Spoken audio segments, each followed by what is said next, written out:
ये मीडिया पाकिस्तान की एस्टेब्लिशमेंट के इशारों पे नाच रहा है। पहले भी नाचता रहा है, आज भी नाच रहा है। फर्क यह है कि आज कपड़े उतार के नाच रहा है। ये वो नस्ल है जिसको आपकी नस्लें याद रखेंगी।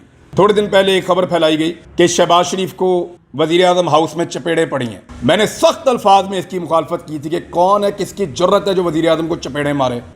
इस रिजीम चेंज ऑपरेशन के बाद मैं चौथी मरतबा बेरोजगार हूं। कंट्रोल्ड है ना मीडिया। फिर तो मुझे कहते हैं ये वाली बात करो, मैं नहीं करता तो नौकरी फारिग। इस दफा तो मैंने खुद रिजाइन दिया है। वो मैं नहीं चाहता कि मेरे बोलने की सजा कोई और काटे या मेरे बोलने का जो जुर्म है उसकी सजा किसी और को मिले। और दुनिया ने देखा कि मेरे रिजाइन देते ही क्या हुआ। उस टीवी चैनल को फिर बंद किया गया, बोल टीवी को दोबारा। क्यों?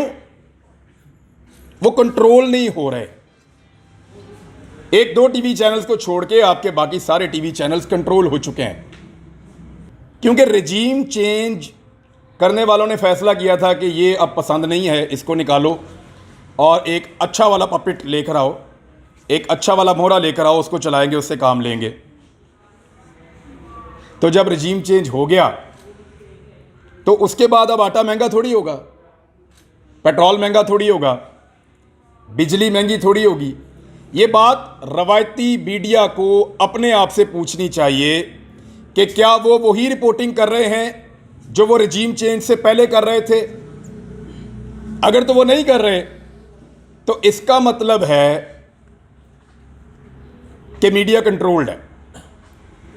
इस दफा एक चीज का फर्क पड़ गया है, और वो फर्क ये है कि सोशल मीडिया ने रवायती मीडिया की जगह ले ली। दुनिया भर में सोशल मीडिया आगे जा रहा है, रवायती मीडिया बंद होता चला जा रहा है, और जो रवायती मीडिया बाकी है वो सोशल मीडिया का सहारा लेने पर मजबूर है। अभी आप इन्हें कहें ना, बड़े बड़े तुर्रम खान चैनल हैं, इन्हें कहें अपने अपने सोशल मीडिया अकाउंट्स बंद कर दें, इन्हें कहें सोशल मीडिया के ऊपर अपनी प्रेजेंस खत्म कर दें और बताएं ये कितने पॉपुलर हैं, तो वो सोशल मीडिया के मरहूने मिन्नत अब हैं, उसके बगैर उनका गुजारा नहीं है।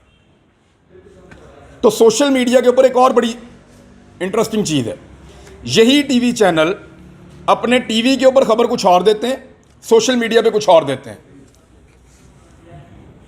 यानी सोशल मीडिया पे कोशिश करते हैं थोड़ा सा वो बता दें जो पब्लिक की डिमांड है, और रवायती मीडिया पे कंट्रोल्ड किस्म के एनवायरनमेंट में कंट्रोल्ड किस्म की चीज़ें चलाते हैं। क्यों? ये मीडिया पाकिस्तान की एस्टेब्लिशमेंट के इशारों पे नाच रहा है। पहले भी नाचता रहा है, आज भी नाच रहा है। फ़र्क यह है कि आज कपड़े उतार के नाच रहा है। पहले ज़रा थोड़ा सा शर्म हया के साथ नाच रहा था। अभी ये बहुत बेहुदा और नंगा नाच है जो पाकिस्तान का मीडिया नाच रहा है, पाकिस्तान की एस्टेब्लिशमेंट के कहने के ऊपर। लेकिन पाकिस्तान की कौम इनको देख रही है। अब सोशल मीडिया का दौर है। जो आपने कल किया इस मुल्क के अंदर, कायदे आज़म मोहम्मद अली जिन्ना रहमतुल्लाह अलैह से लेकर बेनज़ीर भुट्टो की शहादत तक और उसके बाद होने वाले रिजीम चेंज ऑपरेशंस तक, जो कुछ भी किया उसके ऊपर वक्त की गर्द पड़ती रही और कंट्रोल्ड इन्वायरमेंट में चीज़ें कंट्रोल में रही। अब नहीं तो जितना मर्जी आप घसीट लें, 1 साल 2 साल 4 साल 6 साल 10 साल, ये वो नस्ल है जिसको आपकी नस्लें याद रखेंगी। क्योंकि हर चीज को एक जगह पे जाके लॉक लग जाता है ना। एक जगह आती है जहां पे जाके बस अब बंद जाता है कि इसके बाद इससे आगे नहीं।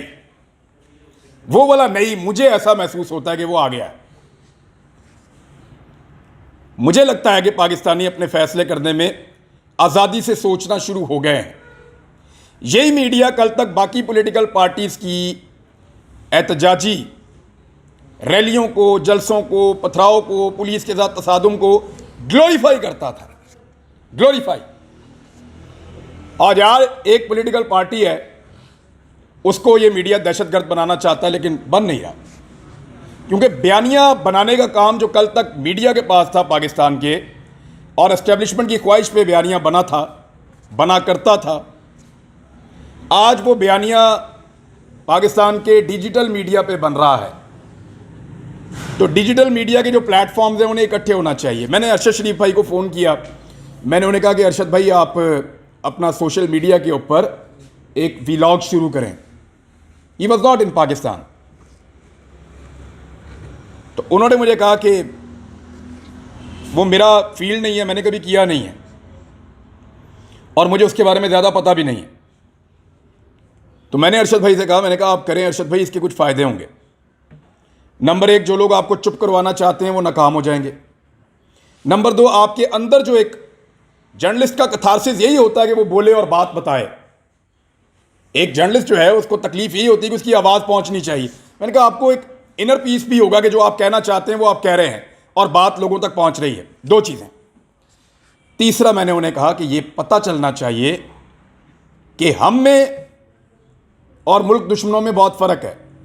मुझे पता है अरशद शरीफ बाहर जाकर भी जो बात करेगा वो वही करेगा जो कानून और आइन के मुताबिक होगी।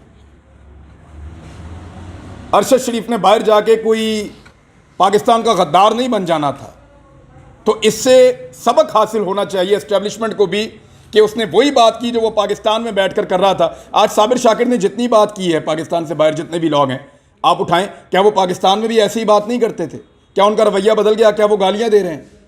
मुहित पीरज़ादा, क्या वो गालियां दे रहे हैं? उनका रवैया बदल गया? नहीं, वही है।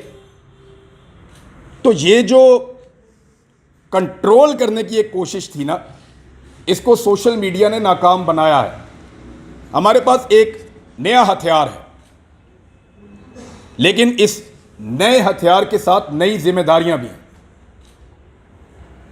नई जिम्मेदारियां ये कहती हैं कि आप जज करें कि क्या ठीक है और क्या गलत है। मेरा सहाफ़ती नुक्ता नज़र यह है कि सही और गलत के बीच में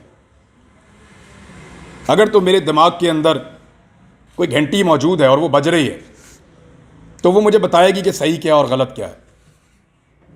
तो मेरा दिमाग मुझे सही और गलत के बीच में गाइड करता है और मेरा नज़रिया ये है कि मैं सही और गलत के बीच में न्यूट्रल नहीं रह सकता।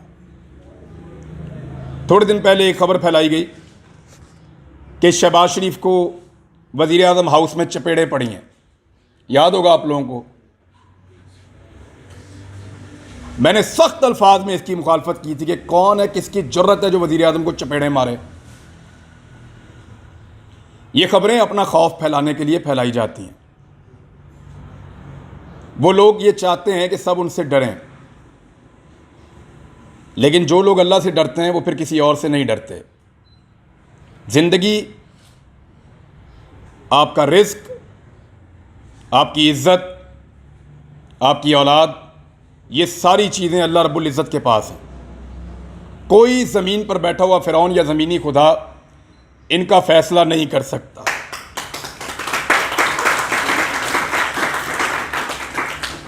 खुद फैसला कीजिए, आपको लगता है कि ये वाला मौक़िफ़ ठीक है। सोशल मीडिया का एक ही फार्मूला है जो मुझे समझ आया।